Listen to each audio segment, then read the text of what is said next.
Welcome to kitchen diaries. ಇವತ್ತು ನಮ್ಮ kitchen ಡೈರಿಲಿ ಬೇಕ್ರಿಯಲ್ಲೆಲ್ಲ ready ಮಾಡ್ಕೊಳ್ತಾರಲ್ಲ ಪಪ್ಸನ್ನ, ಅದನ್ನು ಮನೆಯಲ್ಲಿ ಹೇಗೆ ಸುಲಭವಾದ ರೀತಿಯಲ್ಲಿ ಹೇಗೆ ಮಾಡೋದಂತ ಇವತ್ತಿನ ವಿಡಿಯೋದಲ್ಲಿ ತೋರಿಸ್ಕೊಟ್ಟಿದ್ದೀನಿ. ಯಾವ ಬೇಕ್ರಿ ಪಪ್ಸ್ಗಿಂತ ಕಡಿಮೆ ಇಲ್ಲ, ಅಷ್ಟು ಟೇಸ್ಟಾಗಿ ಬಂದಿದೆ, ಅಷ್ಟೇ ಚೆನ್ನಾಗೂ ಗರಿ ಗರಿಯಾಗಿ ಬಂದಿದೆ.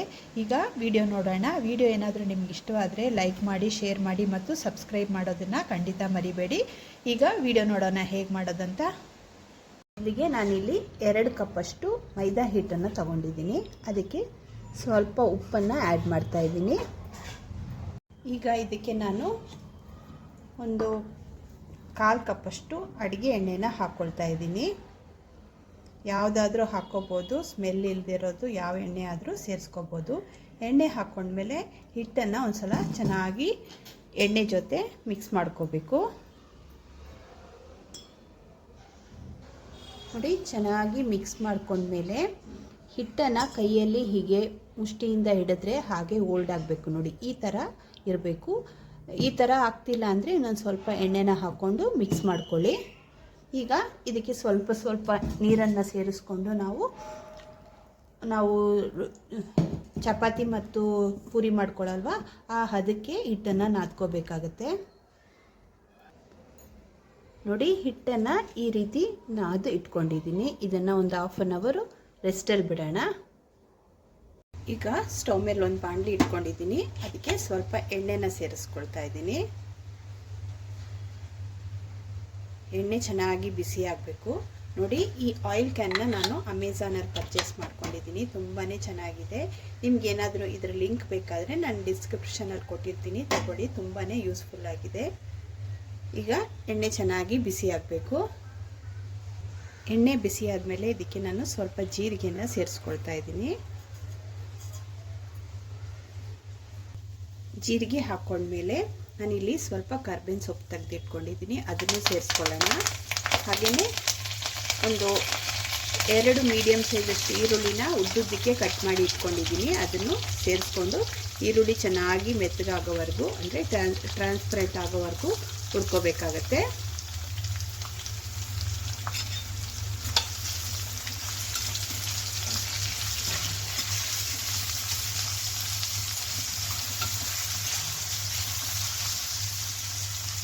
ಈಗ ನೋಡಿ, ಈರುಳ್ಳಿ ಟ್ರಾನ್ಸ್ಪರೆಂಟ್ ಆಗಿದೆ. ಈ ಟೈಮಲ್ಲಿ ನಾನಿಲ್ಲಿ ಒಂದು 2 ಮೀಡಿಯಮ್ ಸೈಜಷ್ಟು ಟೊಮೆಟೊನ ಉದ್ದುದ್ದಾಗಿ ಕಟ್ ಮಾಡಿ ಇಟ್ಕೊಂಡಿದ್ದೀನಿ. ಅದನ್ನು ಇದ್ರ ಜೊತೆಗೆ ಸೇರಿಸ್ಕೊಳ್ಳೋಣ. ಸೇರಿಸ್ಕೊಂಡು ಟೊಮೆಟೊ ಚೆನ್ನಾಗಿ ಮೆತ್ತಗಾಗಬೇಕು, ಅಲ್ಲಿವರೆಗೂ ಹುರ್ಕೋಬೇಕು. ಈಗ ಇದಕ್ಕೆ ಸ್ವಲ್ಪ ಅರಿಶಿನ ಪುಡಿನ ಆ್ಯಡ್ ಮಾಡ್ತಾ ಇದ್ದೀನಿ. ಹಾಗೆಯೇ ಸ್ವಲ್ಪ ಉಪ್ಪನ್ನು ಆ್ಯಡ್ ಮಾಡ್ತಾ ಇದ್ದೀನಿ. ಉಪ್ಪು ನಿಮ್ಮ ಟೇಸ್ಟಿಗೆ ತಕ್ಕಂಗೆ ಹೆಚ್ಚು ಕಮ್ಮಿ ಮಾಡಿಕೊಂಡು ಆ್ಯಡ್ ಮಾಡ್ಕೊಳ್ಳಿ. ಹಾಗೆಯೇ ಸ್ವಲ್ಪ ಚಿಲ್ಲಿ ಪೌಡ್ರನ್ನು ಆ್ಯಡ್ ಮಾಡ್ತಾ ಇದ್ದೀನಿ.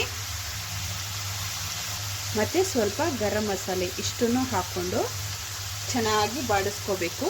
ಟೊಮೆಟೊ ಈರುಳ್ಳಿ ಚೆನ್ನಾಗಿ ಮೆತ್ತಗಾಗೋವರೆಗೂ ಮಾಡ್ಕೋಬೇಕು. ಇಲ್ಲಿ ಖಾರ ನಿಮ್ಮ ಟೇಸ್ಟಿಗೆ ತಕ್ಕಂಗೆ ಇದು ಖಾರನೂ ಸೆಟ್ ಮಾಡ್ಕೊಳ್ಳಿ. ನೋಡಿ, ಟೊಮೆಟೊ ಈರುಳ್ಳಿ ಚೆನ್ನಾಗಿ ಮೆತ್ತಗಾಗ್ತಿದೆ. ಈ ಟೈಮಲ್ಲಿ ನಾನು ಸ್ವಲ್ಪ ಕೊತ್ತಂಬರಿ ಸೊಪ್ಪನ್ನು ತೆಗೆದಿಟ್ಕೊಂಡಿದ್ನಲ್ಲ, ಅದನ್ನು ಹಾಕ್ಕೊಂಡು ಚೆನ್ನಾಗಿ ಮಿಕ್ಸ್ ಮಾಡ್ಕೋಬೇಕು.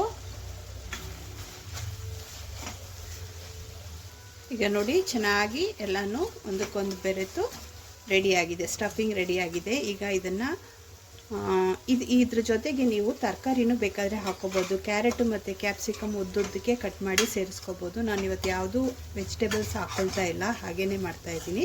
ನಿಮ್ಗೆ ಇಷ್ಟ ಇದ್ದರೆ ನೀವು ಸೇರಿಸ್ಕೋಬೋದು. ಈಗ ಇದು ಸ್ಟವ್ ಫ್ಲೇಮ್ನ ಆಫ್ ಮಾಡಿ ಇದನ್ನು ಸ್ವಲ್ಪ ತಣ್ಣಗಾಗಕ್ಕೆ ಬಿಡೋಣ. ನೋಡಿ, ಹಿಟ್ಟು ಚೆನ್ನಾಗಿ ನೆಂದಿದೆ. ಈಗ ಇನ್ನೊಂದು ಸಲ ಚೆನ್ನಾಗಿ ನಾವು ಕೈಯಿಂದ ನಾದ್ಕೊಳ್ಳೋಣ. ನಾದ್ಕೊಂಡು ಇದನ್ನು ಒಂದು ಟೇಬಲ್ ಟಾಪ್ ಮೇಲೆ ಹಾಕ್ಕೊಂಡು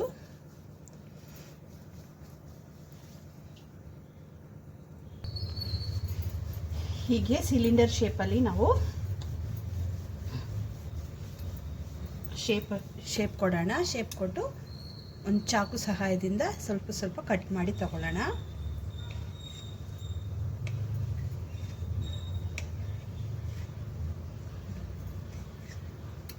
ಕಟ್ ಮಾಡಿರೋದನ್ನು ನೋಡಿ ಹೀಗೆ ರೌಂಡ್ ಮಾಡಿಕೊಂಡು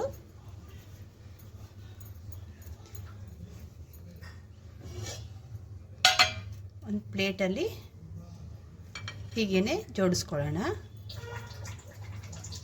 ನೋಡಿ ಎಲ್ಲನೂ ಹೀಗೆ ರೆಡಿ ಮಾಡಿ ಇಟ್ಕೊಂಡಿದ್ದೀನಿ. ಈಗ ಒಂದು ಸಾಟೆನ ರೆಡಿ ಮಾಡ್ಕೊಳ್ಳೋಣ. ಈಗ ನೋಡಿ ನಾನು 2 ಸ್ಪೂನಷ್ಟು ಕಾರ್ನ್ಫ್ಲವರ್ ತೊಗೊಂಡಿದ್ದೀನಿ. ಅದಕ್ಕೆ ಸ್ವಲ್ಪ ಎಣ್ಣೆನ ಹಾಕ್ಕೊಂಡು ಮಿಕ್ಸ್ ಮಾಡ್ಕೊಳ್ಳೋಣ.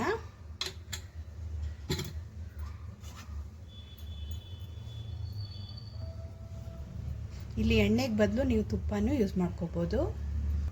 ನೋಡಿ ಈ ಥರ ರೆಡಿ ಮಾಡಿ ತಗೊಂಡಿದ್ದೀನಿ. ಈಗ ಇದು ಸೈಡಲ್ಲಿರಲಿ. ಈಗ ಒಂದೊಂದೇ ಇದನ್ನು ಹಿಟ್ಟನ್ನು ತಗೊಂಡು ಲಟ್ಟಿಸ್ಕೊಳ್ಳೋಣ ನಾವು. ನೋಡಿ ಲಟ್ಟಿಸ್ಕೊಳ್ತಾ ಇದ್ದೀನಿ.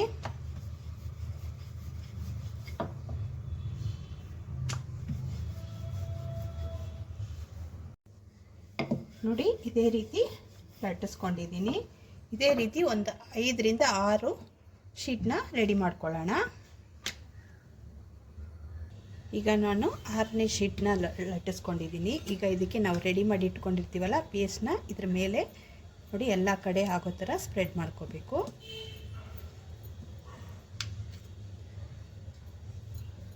ಕೈಯಿಂದಾದರೂ ಮಾಡ್ಬೋದು ಅಥವಾ ಸ್ಪೂನಿಂದಾದರೂ ಮಾಡ್ಬೋದು.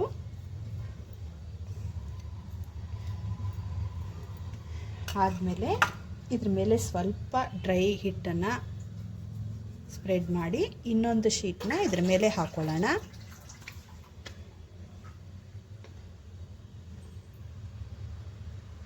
ಇದ್ರ ಮೇಲೂ ಅದೇ ರೀತಿ ಸ್ಪ್ರೆಡ್ ಮಾಡ್ಕೋಬೇಕಾಗತ್ತೆ.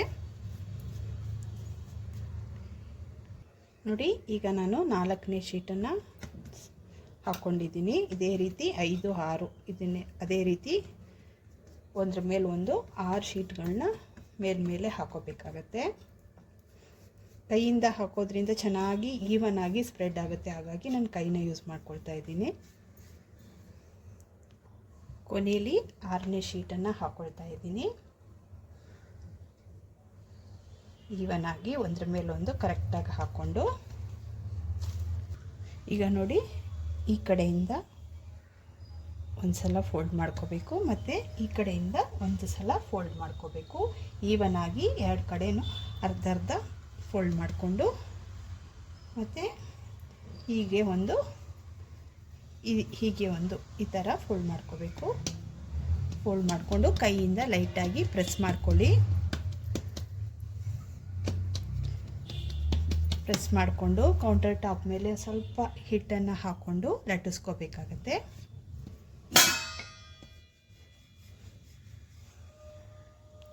ನೋಡಿ ಈ ಥರ ಲಟ್ಟಿಸ್ಕೊಂಡಿದ್ದೀನಿ. ಸ್ವಲ್ಪ ದಪ್ಪನೇ ಇರಬೇಕು. ಈಗ ಒಂದು ಚಾಕು ಸಹಾಯದಿಂದ ಎಡ್ಜಸ್ಸನ್ನೆಲ್ಲ ಹಾಗೇ ಕಟ್ ಮಾಡ್ಕೊಳ್ಳಿ.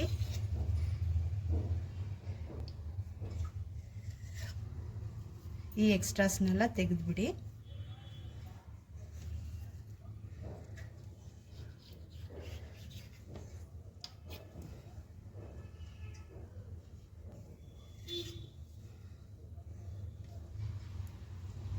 ಈಗ ಇದನ್ನು ನಾವು 2 ಭಾಗ ಮಾಡೋಣ.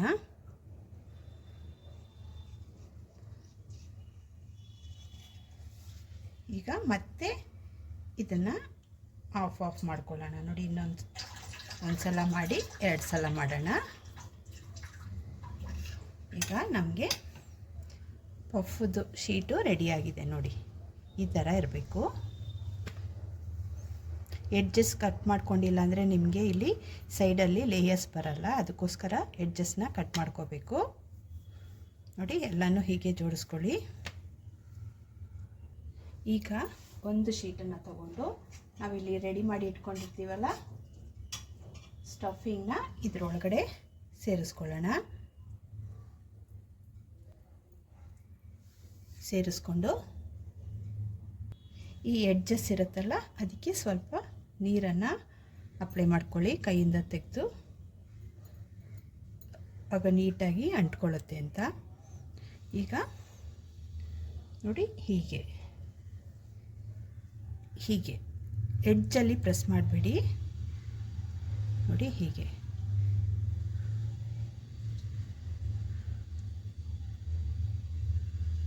ಹೀಗೆ ಲೈಟಾಗಿ ಪ್ರೆಸ್ ಮಾಡ್ಕೊಳ್ಳಿ. ಈಗ ರೆಡಿಯಾಗಿದೆ. ಇದೇ ರೀತಿ ಎಲ್ಲನೂ ಮಾಡಿ ಇಟ್ಕೊಳ್ಳೋಣ. ಈಗ ನಾನು ಸೆಕೆಂಡ್ ಒನ್ನನ್ನು ಅದೇ ರೀತಿ ಮಾಡ್ತಾಯಿದ್ದೀನಿ ನೋಡಿ. ಸ್ಟಫಿಂಗ್ ಫಿಲ್ ಮಾಡಿದ್ಮೇಲೆ ಎಡ್ಜ್ಗಿಂತ ಸ್ವಲ್ಪ ಮುಂದೆ ಹೀಗೆ ಲೈಟಾಗಿ ಪ್ರೆಸ್ ಮಾಡ್ಕೊಳ್ಳಿ.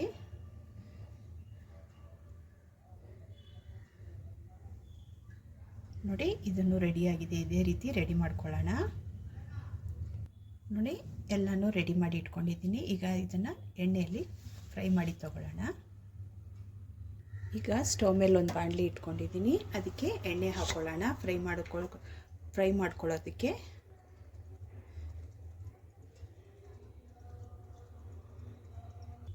ನೋಡಿ ಈಗ ಎಣ್ಣೆ ಚೆನ್ನಾಗಿ ಬಿಸಿಯಾಗಿದೆ. ಎಣ್ಣೆ ತುಂಬ ಬಿಸಿಯಾಗೋ ಅವಶ್ಯಕತೆ ಇಲ್ಲ, ಮೀಡಿಯಮ್ ಆಗಿದ್ದರೆ ಸಾಕು.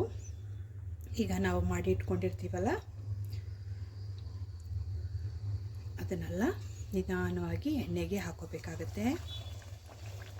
ಎಷ್ಟೆಷ್ಟು ಇಡಿಸುತ್ತೋ ಅಷ್ಟೆಷ್ಟು ಮಾತ್ರ ಹಾಕ್ಕೊಳ್ಳಿ.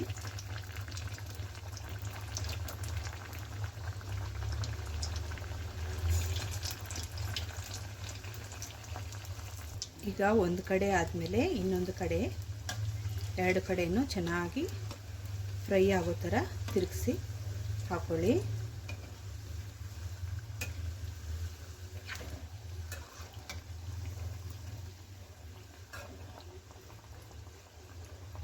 ಎರಡು ಕಡೆಯೂ ಚೆನ್ನಾಗಿ ಗೋಲ್ಡನ್ ಬ್ರೌನ್ ಬರಬೇಕು. ನೋಡಿ ಈಗ ಎರಡು ಕಡೆಯೂ ಚೆನ್ನಾಗಿ ಕಲರ್ ಬಂದಿದೆ ನೋಡಿ. ಈ ಟೈಮಲ್ಲಿ ನಾವು ಎಣ್ಣೆಯಿಂದ ತೆಗಿಬೇಕಾಗತ್ತೆ. ನೋಡಿ ಎಣ್ಣೆಯಿಂದ ತೆಗೆದು ನಾನೊಂದು ಪ್ಲೇಟ್ಗೆ ಇಟ್ಕೊಳ್ತೀನಿ.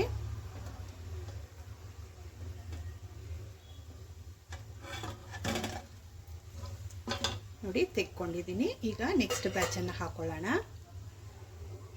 ಈಗ ನೆಕ್ಸ್ಟ್ ಬ್ಯಾಚನ್ನು ಹಾಕೊಳ್ತಾ ಇದ್ದೀನಿ. ಇದನ್ನು ಅದೇ ರೀತಿ ಚೆನ್ನಾಗಿ ಫ್ರೈ ಮಾಡಿ ತಗೋಬೇಕಾಗುತ್ತೆ. ನೋಡಿ ಇದನ್ನು ಚೆನ್ನಾಗಿ ಫ್ರೈ ಮಾಡ್ಕೊಂಡಿದ್ದೀನಿ.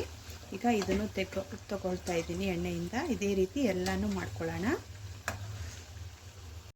ನೋಡಿ ಎಲ್ಲನೂ ಫ್ರೈ ಮಾಡಿ ತೆಗೆದಿಟ್ಕೊಂಡಿದ್ದೀನಿ. ನೋಡಿ ಎಷ್ಟು ಚೆನ್ನಾಗಿ ಬಂದಿದೆ ನೋಡಿ. ತುಂಬಾ ಗರಿ ಗರಿಯಾಗಿ ತುಂಬ ಚೆನ್ನಾಗಿ ಟೇಸ್ಟಾಗಿ ಬಂದಿದೆ ನೋಡಿ. ಸ್ಟಫಿಂಗ್ ಫಿಲ್ ಮಾಡ್ಕೋಬೇಕಾದ್ರೆ ಸ್ವಲ್ಪ ಕಮ್ಮಿ ಮಾಡ್ಕೊಳ್ಳಿ. ಜಾಸ್ತಿ ಮಾಡಿಕೊಂಡ್ರೆ ಈ ಥರ ಹೊರಗಡೆ ಬರೋ ಚಾನ್ಸಸ್ ಇದೆ. ನಾನು ಸ್ವಲ್ಪ ಜಾಸ್ತಿ ಮಾಡ್ಕೊಂಡಿದ್ದೆ. ಮಿಕ್ಕಿದ್ದೆಲ್ಲ ಟೇಸ್ಟೆಲ್ಲ ಅದೇ ರೀತಿ ಸೂಪರಾಗಿ ಬಂದಿದೆ. ಇವತ್ತಿನ ರೆಸಿಪಿ ಏನಾದರೂ ನಿಮ್ಗೆ ಇಷ್ಟವಾದರೆ ಲೈಕ್ ಮಾಡಿ, ಶೇರ್ ಮಾಡಿ ಮತ್ತು ಸಬ್ಸ್ಕ್ರೈಬ್ ಮಾಡೋದನ್ನು ಖಂಡಿತ ಮರಿಬೇಡಿ.